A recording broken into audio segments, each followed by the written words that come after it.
Vous écoutez Radio Anthropocène.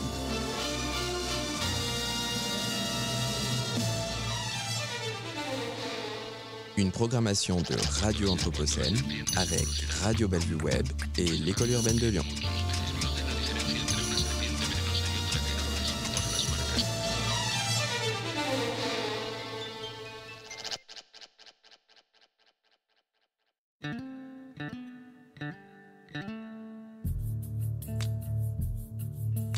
Lectures Anthropocène. Lecture Anthropocène.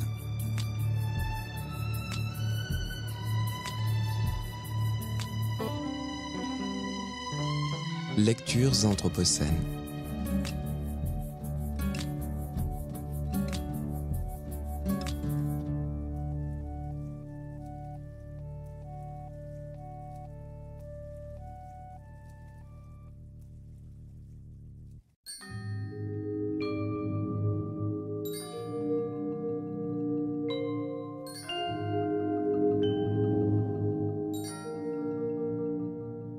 Bonjour, je suis Lucie Taïeb et je vais commencer cette lecture de l'Anthropocène Enfance et déchets par un extrait du livre que j'ai écrit qui s'intitule Fresh Kills, Recycler la terre. Enfance. L'enfance, la toute petite, comme âge encore sans loi, où n'existe entre les objets, les matières, les choses, aucune hiérarchie. La feuille, la plume sont ramassées par terre, glissées dans la poche, portées à la bouche. Rien n'est encore sale, rien n'est propre non plus. Et je revois l'enfant, avec ses petits cubes de bois colorés, me tendant l'un, puis aussitôt tendant sa main ouverte pour que je le lui rende, et quelques jours plus tard modifiant le jeu, à l'improviste, alignant côte à côte tous les cubes que je lui rends, créant un ordre qui n'existe que pour lui et qu'il s'amusera dès la ligne achevée à détruire. Alors par un concours de circonstances, il se trouve qu'au moment où je travaillais à l'écriture de ce livre Fresh Kills, qui se penche sur la relation complexe que nous entretenons aux déchets, à leur présence envahissante et pourtant occultée, j'avais la chance de voir grandir auprès de moi un enfant. Je l'observais, le voyais découvrir le monde, approcher sa matière, s'en saisir, et il me revenait la tâche aussi de l'éduquer, de lui apprendre à distinguer le propre du sale, d'enseigner ce qui pouvait être ou non ramassé, ramené à la maison, ce qui devait être jeté. Il est évident que l'enfant ne voyait pas les choses comme moi. Et les 3 extraits que je vais lire à présent témoignent donc toutes d'un rapport singulier aux déchets, au reste, à ce que l'on jette et que l'on pourrait garder, continuer de chérir, préserver comme un trésor. Et ces 3 extraits sont issus d'œuvres de la littérature pour la jeunesse.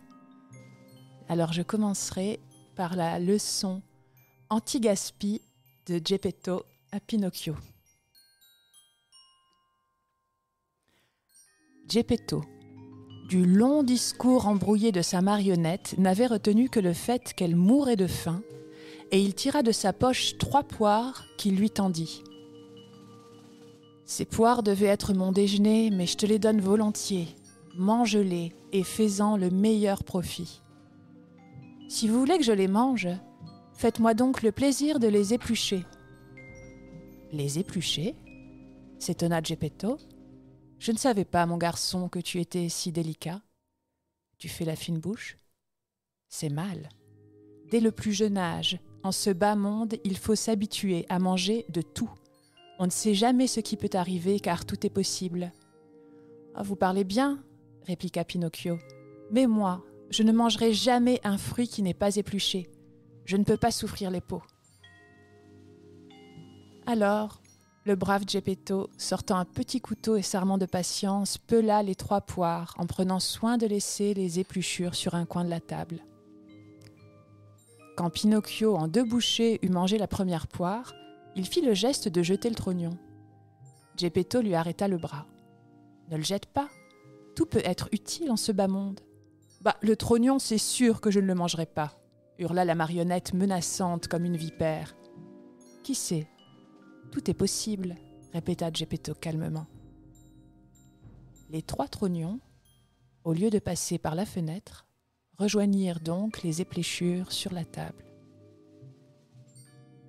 Ayant mangé, ou plutôt dévoré les 3 poires, Pinocchio se remit à bâiller et dit en pleurnichant « J'ai encore faim. Mais mon garçon, je n'ai plus rien à te donner. » C'est vrai, il n'y a plus rien que ces épluchures et ces trognons de poire. « Tant pis, dit Pinocchio, s'il n'y a rien d'autre, je mangerai bien une épluchure. » Et il commença à mastiquer. Au début, il prit une mine dégoûtée, mais il engloutit toutes les épluchures l'une après l'autre, puis les trognons. Quand il eut fini, il battit des mains de contentement. Il jubilait. « Maintenant, je me sens bien. »« Tu vois donc, lui fit remarquer Geppetto, que j'avais raison quand je te disais qu'il ne fallait pas être si délicat. Mon cher, on ne sait jamais ce qui peut arriver en ce bas monde. Tout est possible. » Et je vais poursuivre par quelques pages d'une histoire de récupération dans le conte yiddish du Schmat Doudou raconté par Muriel Bloch. En yiddish, ce mot schmat renvoie en fait au terme schmates. Schmates, c'est le chiffon, mais ça a aussi la connotation de quelque chose qui a peu de valeur ou qui est de mauvaise qualité.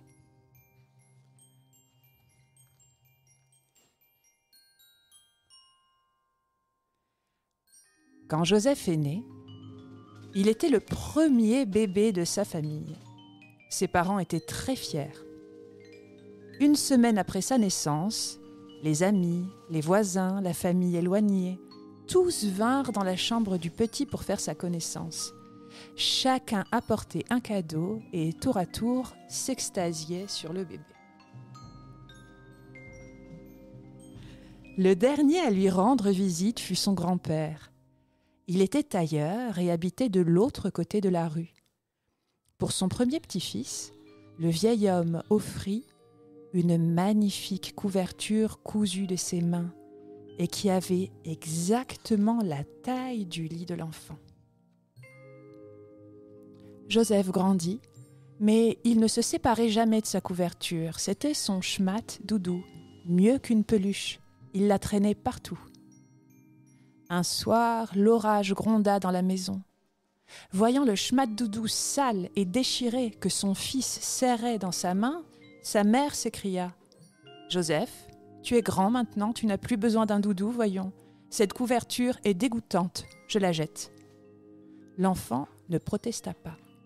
Mais sitôt sa mère partit, il récupéra vite son Schmat Doudou et ni vu ni connu traversa la rue pour frapper à la porte de son grand-père. « Poubellé, ouvre-moi, c'est Joseph. Maman a jeté mon Schmat Doudou, mais je l'aime trop beaucoup. Tu peux pas le réparer ?» Le vieux tailleur saisit le reste de la couverture, l'examina sous toutes les coutures et conclut « Yingeles, Schmat Doudou a déjà beaucoup servi, mais j'ai une idée. » Le grand-père de Joseph se gratta la tête, lissa sa barbe, s'empara d'une paire de ciseaux et ni une ni deux coupa ici et là dans les restes de la couverture. Il réussit à tailler une veste pour son petit-fils, une jolie veste fendue à l'arrière, avec 2 poches et 3 boutons devant. Lorsque Joseph l'essaya, la veste lui allait comme un gant. Tout heureux, l'enfant embrassa son grand-père et rentra chez lui, très fier de sa veste. Plus Joseph grandit, plus sa mère va essayer de jeter ses doudous transformés, qui vont devenir de vestes à cravate, de cravates à mouchoirs, de mouchoirs à parure pour un minuscule bouton de pantalon et qui finira par perdre.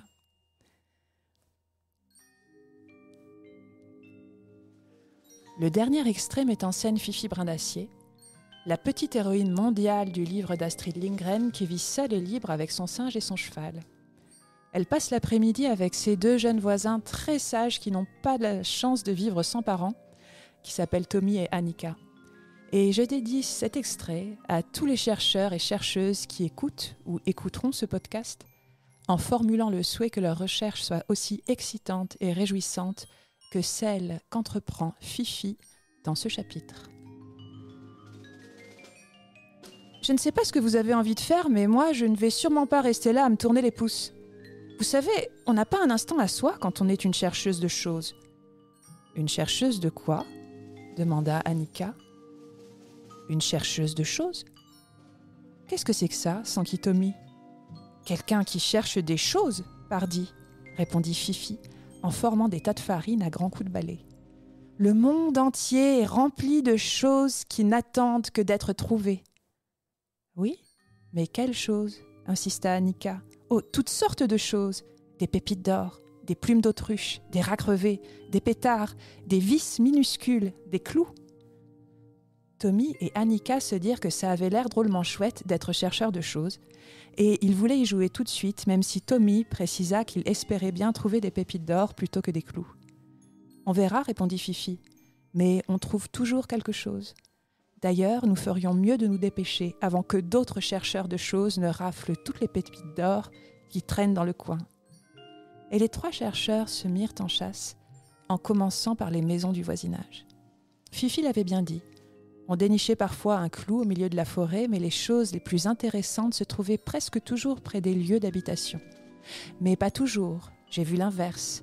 Je me souviens d'une fois où je cherchais des choses dans la jungle de Bornéo, là où la main de l'homme n'a jamais mis le pied. Devinez ce que j'ai trouvé, une magnifique jambe de bois. Je l'ai donnée à un unijambiste et il m'a juré qu'il était impossible d'en acheter une pareille. Tommy et Annika observèrent Fifi pour voir comment s'y prenait un authentique chercheur de choses. Elle courait de gauche à droite, la main en visière. De temps en temps, elle se mettait à genoux et passait la main entre les barreaux des grilles. Elle la retirait déçue. Bizarre, j'étais pourtant sûre d'avoir vu une pépite d'or.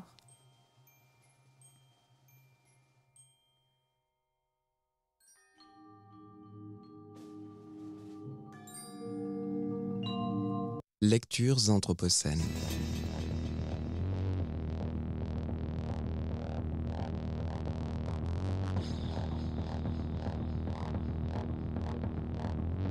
Lecture anthropocène.